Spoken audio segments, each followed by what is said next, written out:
Welcome, everyone, to the second session of the Investing in Africa's Future Conference, a joint convening of the Atlantic Council and the U.S. International Development Finance Corporation. My name is Bronwyn Bruton, and I direct the Africa Center here at the Atlantic Council. We're gathered at an important moment. The creation of Prosper Africa and the DFC and the pending launch of the Africa Trade and Investment Program have created an unprecedented opportunity for American investors to enter the African market. To assist in that process, we have assembled a panel of Africa's leading development finance institutions, or DFIs. The African DFIs are a tremendous resource for American investors who are seeking more knowledge about African markets or are looking to tap into African deal pipelines. Joining us on our panel today is CEO Samaila Zubeiru, head of the Africa Finance Corporation.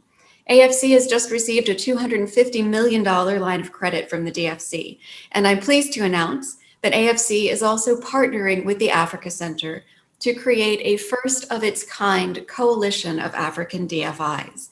This coalition will be working to build a brighter and more realistic narrative about Africa here in the United States. And as a result of the partnership, you and our audience will be receiving many more invitations like the one that brought you here today. Please keep an eye out for those. I wish to thank CEO Zubeiru, Samaila, for your vision and leadership in creating this coalition. I also wish to thank and welcome CEO Admasu Tades, head of the Trade and Development Bank, both for being here today and for joining TDB to the DFI coalition we're creating. I'm also very pleased to welcome CEO Alain Ebobise of Africa 50, and finally, Bajibulil, also known as Swazi Chabalola, who is VP for Finance and CFO of the African Development Bank. This is an amazing panel and a very warm welcome to all of you. This roundtable will be moderated by Mr. Edward Burrier, who is Executive VP for Strategy at the DFC. Previously, he was Chief Operating Officer of OPEC, so also a true expert in this field. Edward, welcome. Thank you so much for moderating today and for giving your remarks, and I'm pleased to leave the panel in your hands. Great. Well, thank you so much, Bronwyn, for that introduction and getting us started. I'm going to just briefly introduce myself, give a quick update on DFC and how we're responding in our first year of operation, and then get to our panel. But before that, I just want to recognize and thank the Atlantic Council for, one, hosting this event and being such a great partner. I understand we have a record subscription for the event, and so it's very exciting. So thank you for all the time and effort to put on the event, but also for all the work to build solid U.S.-Africa relations over the years. I'm Edward Burrier. I'm the Executive Vice President here at the Development Finance Corporation. I've been at OPIC, the predecessor agency to DFC, for about 3 years now. I got here in July 2017. Before that, I was on Capitol Hill. I was the Deputy Staff Director for the House Foreign Affairs Committee, and Congressman Ed Royce, who had a deep interest in the African continent and worked to propel many initiatives forward to advance U.S.-Africa relations. When I got to OPIC, there was a real question about how the United States was looking at development finance and to really, if we needed it, if it was the right place for us to focus our efforts. And it really prompted a fresh look at the U.S. role. And what we found, the conclusion we came out to, is that we did not need to phase it out. We needed to step up our game. And there was a piece of legislation called the BUILD Act, which you're going to hear from Senator Coons later on today, who was quite involved in it. And the BUILD Act passed.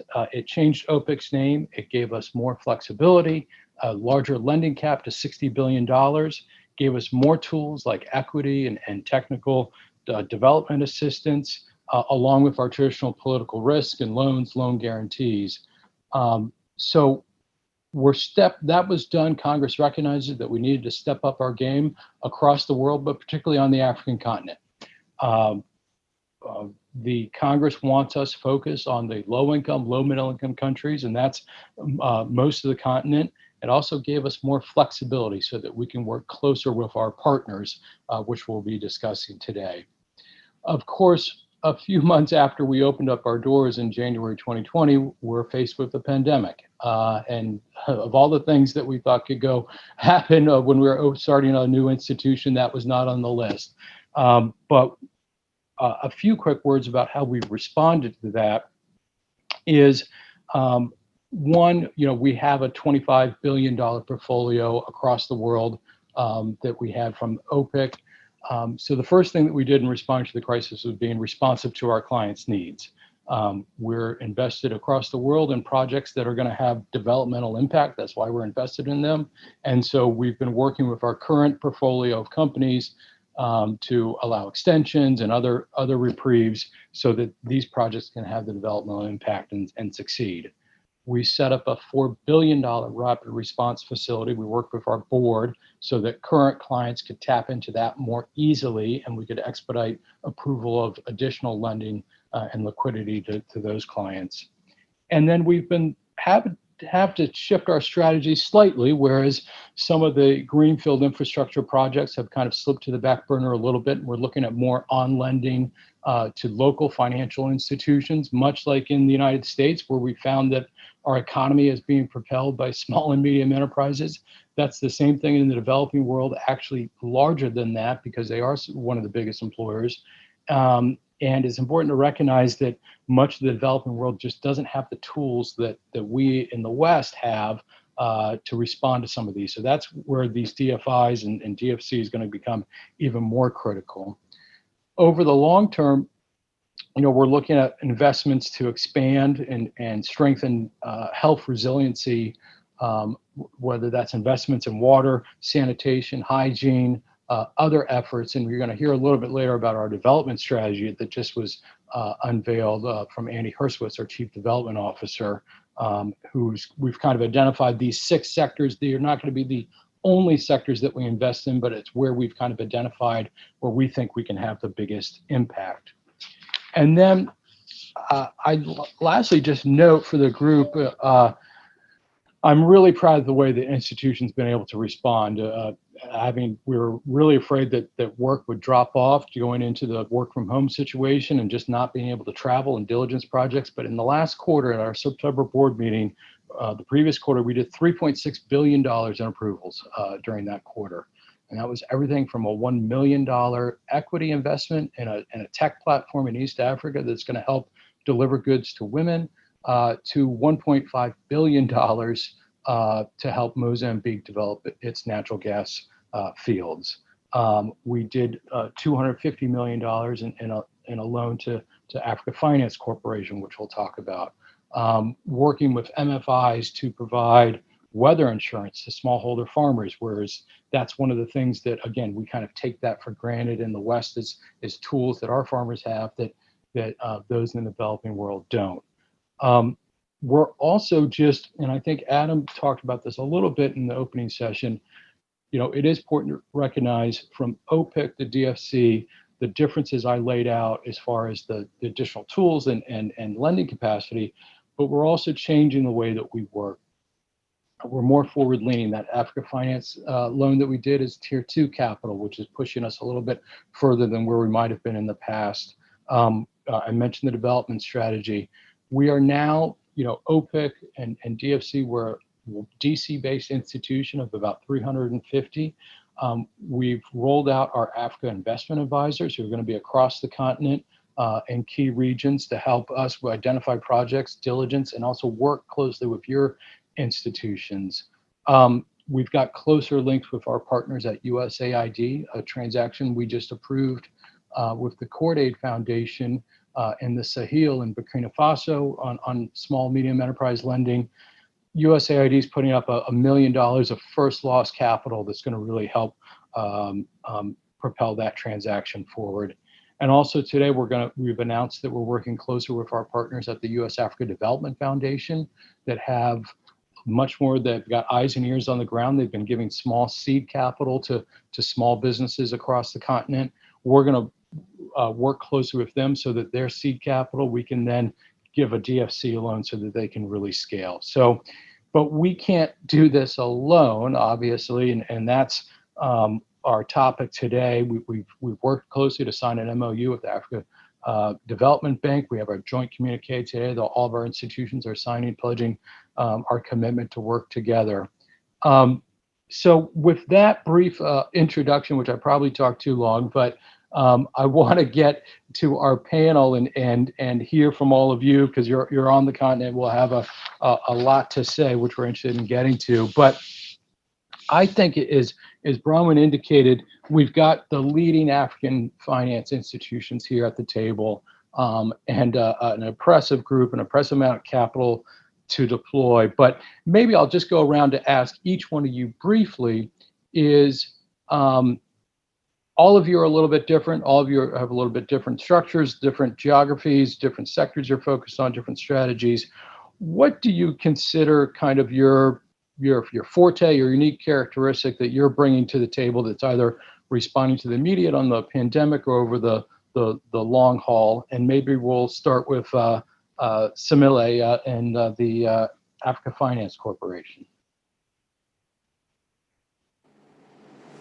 Thank you very much, Edward, and thanks to Atlantic Council and DFC for the opportunity to be here today and for the support that we received from DFC. This is the second time we're getting support from DFC. First, we had a facility from OPIC, and now we have this from DFC. So we're very pleased with this, and we think that it will go a long way in our journey to help reduce the deficit on the continent and improve the operating environment.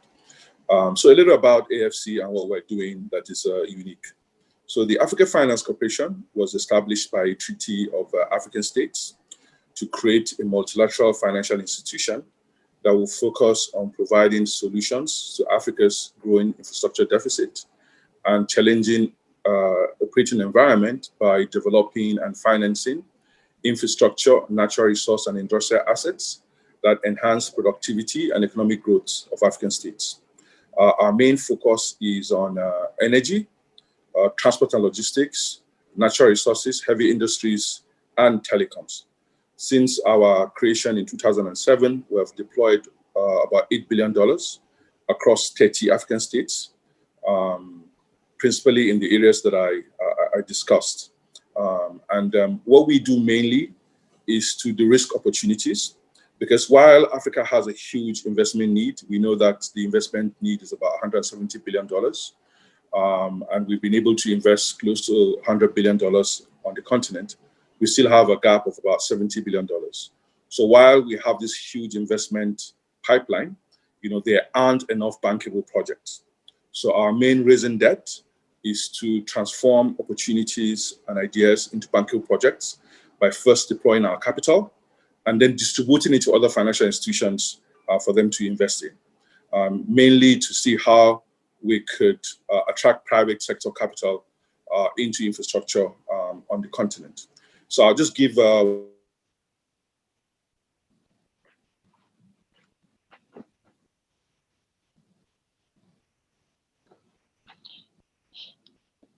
Now I've got him frozen. Oh, there we go.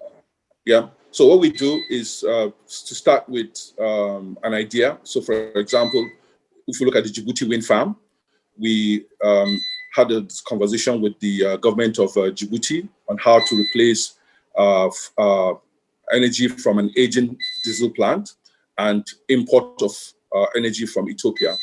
So we de-risked the opportunity. We invited FMO, the Dutch Development Finance Agency, and Climate Investor One to come on board alongside us. And we were able to come up with a structure, a construction finance instrument that allows us to try to innovate around the time it takes to close projects. So we put in place an equity bridge that allowed us to immediately get to construction. And now that we've started construction, we hope to conclude construction by next year. We have gone to the Eurobond market, particularly the Swiss bond market, to raise a Swiss bond that would finance the project. And we have several other things that we're doing like that. So I think I'll just stop there. Yeah, great. This paints a picture, and then other colleagues can join in as well. Great. Admasu, do you want to pick it up from there? I hope you can hear me. There you go. Perfect. I've come through. Great. Yes. Good morning to you in the U.S. and good afternoon, colleagues.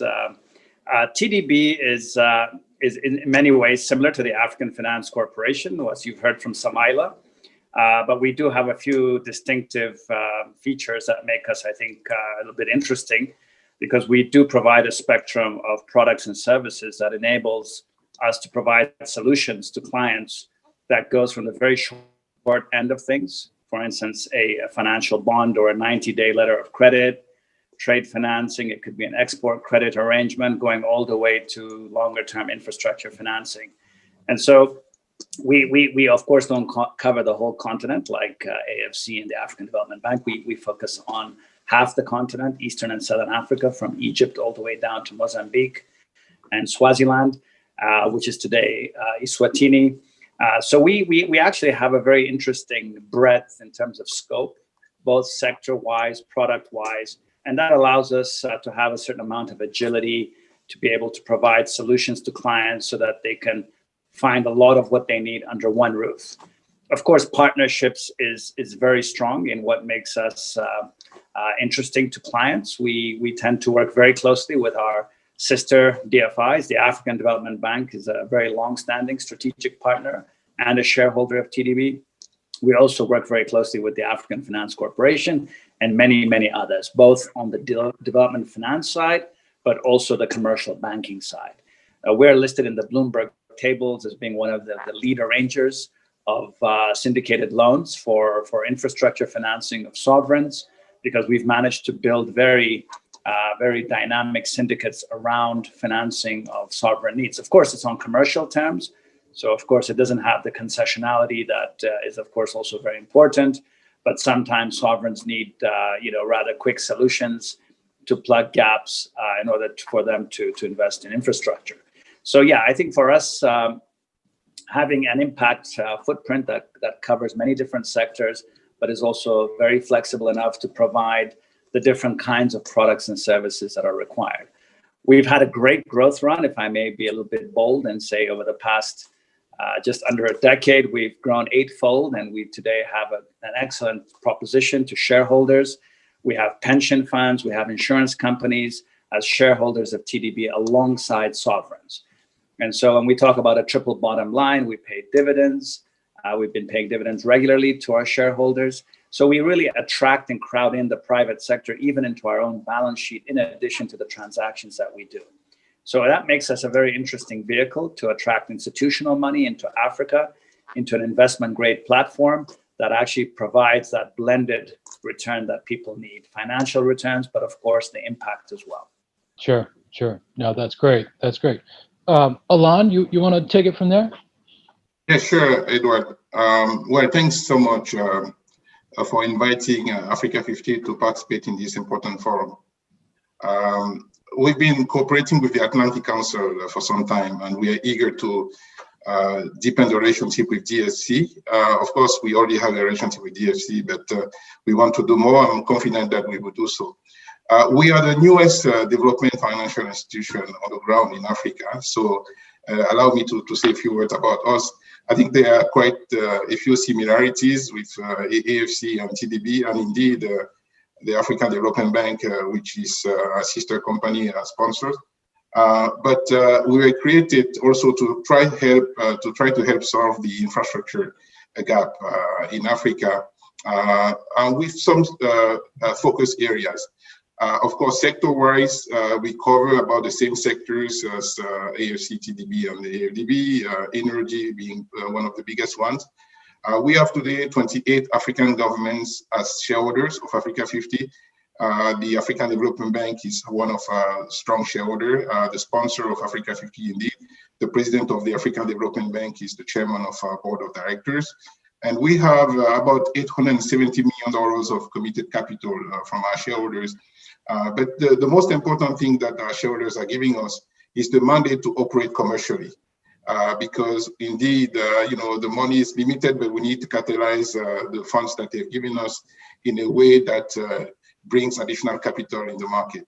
Now, the unique advantage that we have, I would say, or at least the focus area that we have, is that we tend to focus a bit more than sister companies here on project development.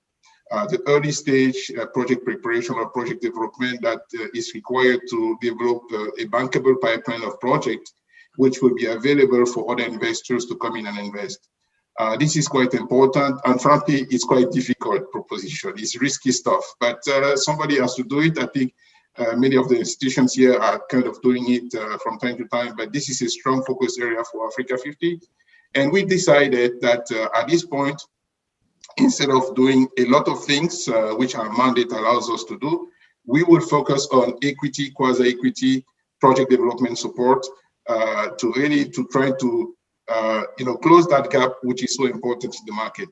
But this focus on project development also gives us some advantage, which is that we develop very close relationships with our government shareholders, which allows us to act as a bridge between our public shareholders and the private sector. And this in turn mitigate risk, overcome administrative hurdles. You know that in most of the time in infrastructure project, one of the key challenges really is to be able to make government counterpart actually respond quickly. So having good relationship with those government shareholders enables us to help speed up project implementation.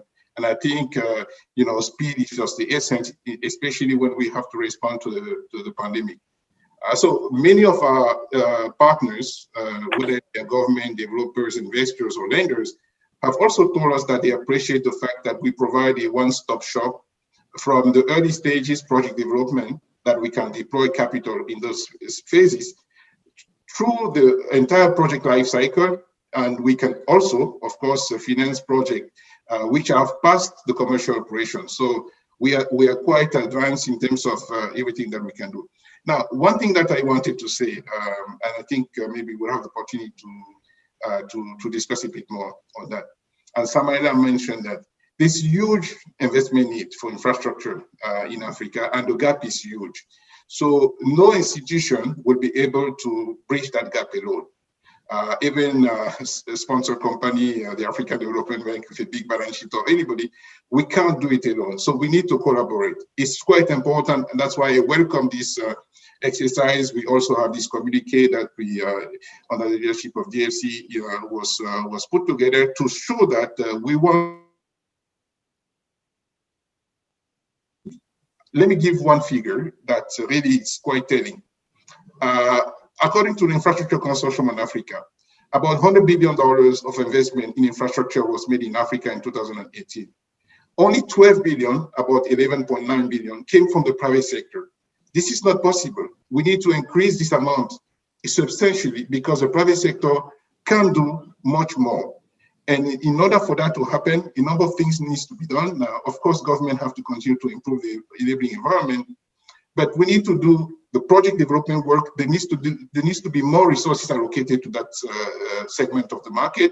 And of course, also risk mitigation is another piece which is quite important. So if you cover the early stage project development, which is very risky, and then you also cover the risk capital, you get bankable project, money will come in to invest. So this is kind of how I wanted to plant the decor before we actually continue the conversation. Thank you. Yeah.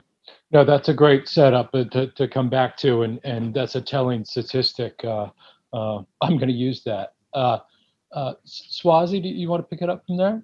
Yes, thank you very much, Edward, and it's a great pleasure to be here today to talk about the role of the African Development Bank in, first of all, in supporting development on the continent, but also in working together with partners like the DFC to advance and accelerate the development of Africa, because I think my colleagues have already said that the needs are very large. So the African Development Bank is a Bretton Woods institution, similar to the World Bank and the Inter-America Development Bank, which might be more familiar to some of the participants today. And we have capital of over $200 billion, having enjoyed the largest capital increase in 2019. We have 81 shareholders, 27 of them are non-regional shareholders, and the other 54 are African shareholders. In fact, the largest non-regional shareholder is the United States, if perhaps that is also a new fact. So the African Development Bank, is the oldest development institution in Africa. And basically, we have 5 strategic focus areas we call the high fives. And basically, I think these focus areas reflect the needs of the continent. These are around energy, which is Light Up and Power Africa, around agriculture, which represents a huge opportunity for the continent, Feed Africa. There's Integrate Africa. Some of you may be familiar with the recently approved Continental Free Trade Agreement. So the work that we do in providing infrastructure that links the economies of Africa is very important.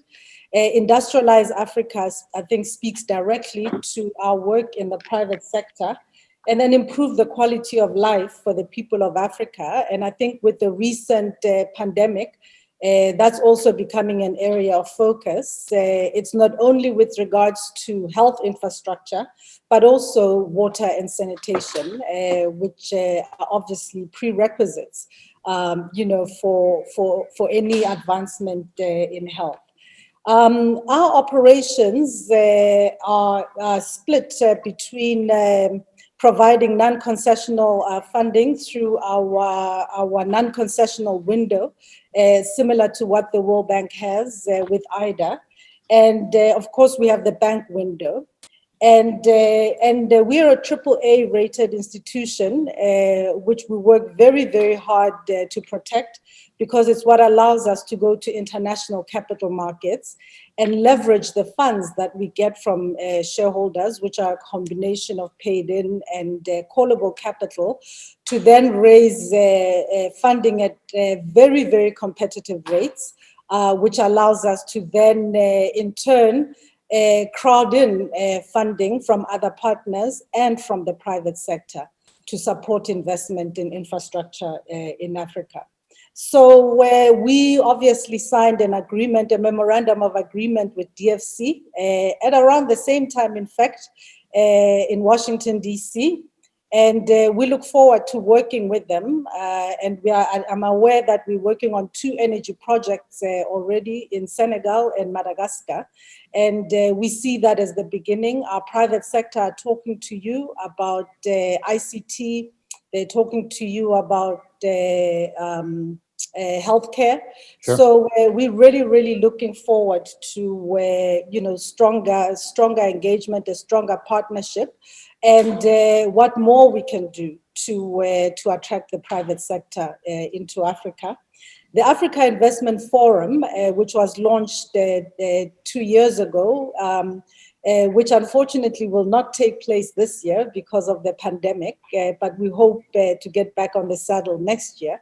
But it's an important forum, and many of the participants, the panelists today, are partners with the African Development Bank in that forum, which is really designed to bring projects that are bankable and ready for consideration by international investors, so that we can, see how we can mobilize the trillions in institutional funds all over the world that can be critical in helping in the development of the private sector in Africa. So I think I will stop there, Edward. Thank you. No, that's great, Swazi. One thing, I'll ask you another question. As you outlined, as I recall, you've got both sovereign lending that you do, as well as the private sector windows. So, obviously the sovereign lending has been a topic that's on people's mind, and this week there's been some news on that. How do you, as an institution, balance the and maybe they're completely separate, but how do you balance the need for sovereign lending versus the private sector liquidity needs as well? So the sovereign lending obviously is crucial. In many countries, the private sector is small. it is informal, especially in fragile countries on the continent. So I think sovereign operations remain vital, especially in the development of the basic infrastructure that any successful economy needs. So if you're looking at roads, if you're looking at water and sanitation, so all of that basic infrastructure that are a prerequisite for a successful and thriving private sector, and I think that will remain important. But sovereign operations are important for another reason, which is that through our policy dialogue and our knowledge products, we are able to engage governments throughout the continent, and we have a presence in 41 of Africa's 54 countries.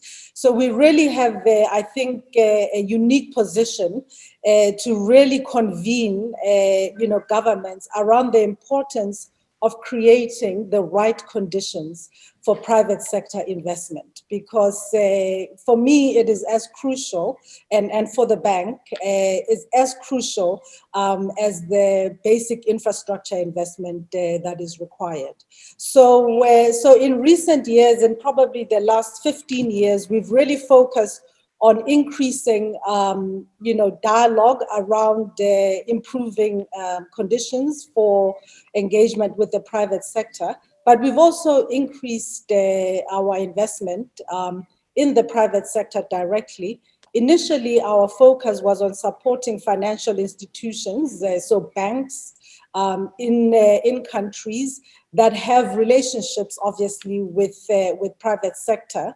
And it was I guess it's a straight and direct way for us to use our concessional resources, or at least semi-concessional resources, to help banks in the countries support the private sector.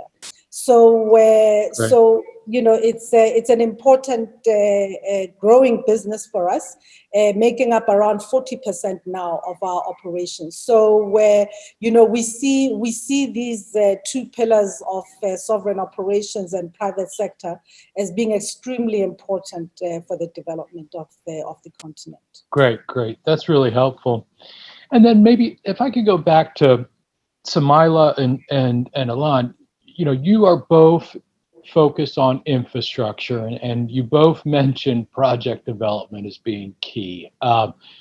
We get this, we kind of joke around here. I mean, people, they have a hard time understanding what we do, only in that people come in and they just say, let's build a port there, or let's build a power plant there. And it's like, okay, well, is there a business plan?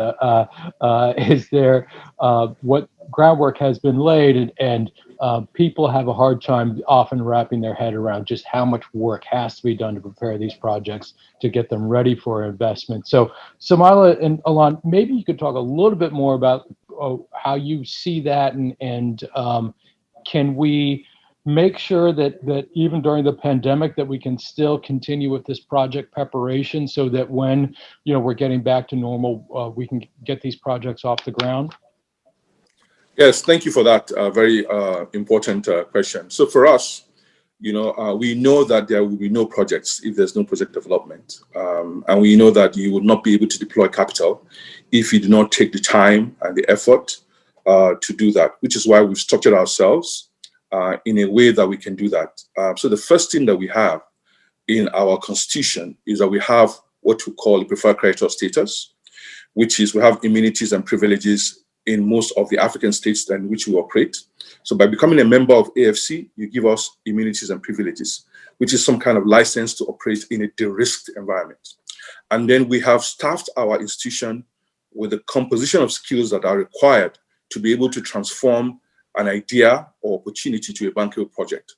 So this project development is in our DNA. We understand that is the only way to get things done, and we have structured ourselves to do that. We also have an A3 rating from Moody's, which we also protect and try to enhance as we go along. We have been a very profitable organization from our inception. We've been profitable from inception. We've paid a dividend every year for the last 9 years. So we are a profitable organization, and we have the A3 rating that gives us access to capital markets to do the funding after we've done the development. So after we de-risk the opportunity and we distribute, we are able to go to capital markets to get the funding. Another important thing that we do is that when we're looking at risk in a project, we're looking at it through several lenses. The first one is that we're trying to look at the particular industry and ensure that we have proper frameworks there to be able to balance the risk and the return that we expect. We also look at our partner selection to ensure that we're working with partners that have influence, continuing influence, because we know we're looking at infrastructure. So we'll be looking at 3 to 4 governments down the line. So it's important that you put in place the right structure to ensure that that can survive the test of time. We also have what we call the public sector advisory service, in which sometimes we work with the state to give them the capacity for structured advice. So if you look at Ghana and in Djibouti, we did the first power purchase agreement with them. So we paid for their lawyers in some cases to be able to embark onto negotiations with us. So it is quite a comprehensive and difficult process, but which we know has to be done, and we typically do it very well. And we do it because we know that that is the only way we can get projects. And we have demonstrated this. So for example, in Gabon, when we had a partnership with the state to see how we could diversify the economy away from hydrocarbons, we created what we call the special economic zones. And there we built a port, we built an industrial park, we put in place a logistic supply chain to be able to move goods, from the hinterland to the ports for export. And we also have been able to see how with that program, we've been able to increase exports and improve GDP in the country. And on the back of that, we're seeing how we can replicate that success in other parts of the country. So for example, from our port business in Gabon, we're building a port in Mauritania, in Nouakchott. We're building a port in Côte d'Ivoire. We're building ports in Benin Republic as well. And we're building industrial zones also in Benin, Togo, and Côte d'Ivoire as well, focusing on some of the comparative advantage that Africa has. So if you look at cocoa, for example, Africa produces 70% of the cocoa in the world, but our value capture is limited to less than 6%. Meanwhile, this is a global industry that has estimated value of about 100 billion. So what we're trying to do is to see how with our project development, we can de-risk in a way that we can move up the value chain. This is very important because, we have the Continental Free Trade Agreement coming in place. And if we do not produce sufficient goods within the continent, there'll be nothing to trade within the Continental Free Trade area. Yeah, no, excellent. Alan? Yes, so Edward, thank you. It's such an important question because project development is so important, and not only in Africa or in Sub-Saharan Africa. Before joining Africa 50, I was at the World Bank Group. I actually started the project development business of the World Bank Group under IFC Infraventures brand name, doing this in other emerging markets. Because it's about making sure that there is enough supply of bankable projects for folks like us, DFC, and others to finance. Actually, what happens sometimes is that when projects are bankable, come to the market, sometimes there's a fight for investors actually to get into those projects. So that means that the supply of project, good, well-developed project is so important. And it's hard stuff. You need to be able to get in, roll up your sleeves, spend money at risk at a time when sometimes you don't have the capital yet. The contract, I should say, signed with government, and the government could change their mind and you lose all your money. So that's why it's important that some of the DFIs actually come into that space. Indeed, but they have to change the mindset because it's a business that has to be quick. You have to be able to be nimble and fast to do this kind of business. If you take a project like Marikunda project in Senegal, which is a power plant that Africa 50 has developed, and now I'm pleased that the African Development Bank is the lead arranger for the financing, but DFC also has joined in as one of the prospective lenders. President Macky Sall, he was actually here on this forum earlier today. Sure. A great brother. He started this project, asked Africa 50 to take it on and develop it, and then bring a sponsor to join forces with us to finish the development. This is the kind of things that we do. So we can start developing the project and look for sponsors, including American sponsors, by the way, that we want to see more of actually coming to join forces with us to finish the development and raise financing and take it to the financial close. This is one of the projects, Marikunda. I also want to mention another project that we are doing, KIC, Kigali Innovation City.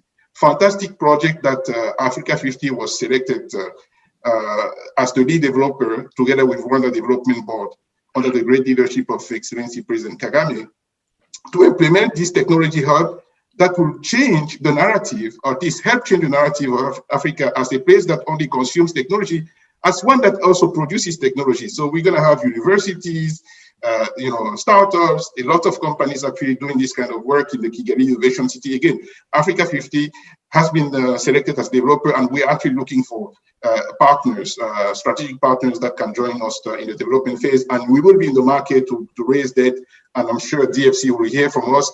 And the African Development Bank has already heard from us on this particular project, and AFC and TDB certainly. So we're doing a number of those kind of projects. I can mention the Holube project in Madagascar, a number of those. But again, I want to say that it's risky business, but it's extremely impactful, because when you get to the finish line, it's actually quite good, to show that you've taken the risk, and now you can show the impact that you have demonstrated on that. Let me finish with one last project, which is so important for me to mention. Is the Two Congo Bridge project. Look, you have the two capital cities in Africa separated by less than 1.5 kilometers. And there is no physical bridge connecting. There's a river, okay? A river which is not too loud. There's no physical connection between the two capital cities. If you want to go from Brazzaville to Kinshasa, you take a boat. Now, Africa 50 was selected as the lead developer to help develop this bridge, which will be done in the form of a PPP. So this is a project that has been on drawing board for ages. Now we managed to advance it. We signed at the Africa Investment Forum last year under the great leadership of President Adesina. We signed the intergovernmental agreement between DRC and Congo, Republic of Congo, that is actually functioning like a concession that will create the enabling framework for this project to be done. Once again, Africa 50 involved in this, and we're spending money. We hope that we can get it to the bankable phase, but this is the kind of risk that we are taking for great outcomes. So this is project development is very important. We need more support. Yeah, no, thank you, Alon. Well, I think we'll wrap it up. This has been really informative, and we could talk all morning about these issues. But I'll just say, Alon, as you said, it's risky business. It also makes me feel really good about the work that we're doing, because oftentimes all these projects have a lot of hair on them, and it does make me feel good. It's like, well, that's what we're in business for, because if it was easy, they'd be getting financing from a commercial bank, but that's what we're about. We're about taking on the tough risks, helping these projects along, get them developed so that they have the developmental impact. So I'm going to close it off there. I wish we could get to more. And Masu is TBD just won Africa's Bank of the Year, and I want to recognize that. But I really appreciate everyone's participation, and look forward to all the work that we have ahead of us together to take on these challenges. Just a note, we're going to end this session here, and the next session on Propelling Prosper Africa is going to start at 10:15, and that's Eastern time here in the United States, and that's going to have heads of U.S. government agency heads and a discussion about Prosper Africa, which is quite exciting.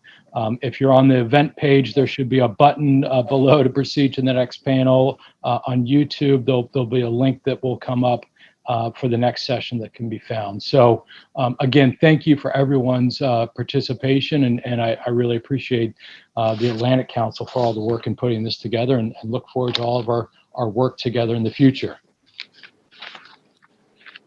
Thank you. Thank you. Thank you. Thank you very much, Edward. Thank you, brothers and sisters. Thank you very much. Thank you. Bye-bye. Bye-bye. Thank you. Yeah.